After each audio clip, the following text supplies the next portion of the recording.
Ibu Richard Eliezer, Rinneke Alma Pudihang menangis terseduh-seduh setelah mendengar hasil putusan hukum anaknya Richard Eliezer. Rinneke Alma mengatakan vonis 1 tahun 6 bulan yang diputuskan hakim untuk Richard sangatlah memuaskan. Sangat memuaskan, terima kasih. Dia bahkan sangat berterima kasih pada putusan tersebut. Dia juga berterima kasih atas dukungan dan doa dari keluarga mereka yang ada di Manado. Sementara itu, ayah dari Richard, Yunus Lumio, menanggapi sikap Richard saat sidang yang menahan tangis dan meminta pertolongan kepada Tuhan.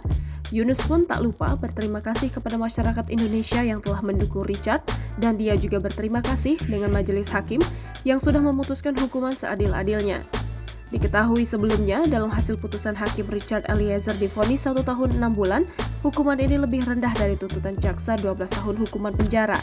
Richard Eliezer yang mendengarkan putusan itu langsung menangis. Vonis ini dibacakan oleh Hakim Wahyu Iman Santoso di Pengadilan Negeri Jakarta Selatan.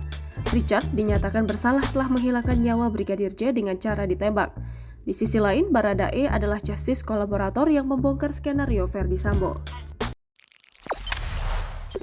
Jangan lupa subscribe, share, komen, dan like ya!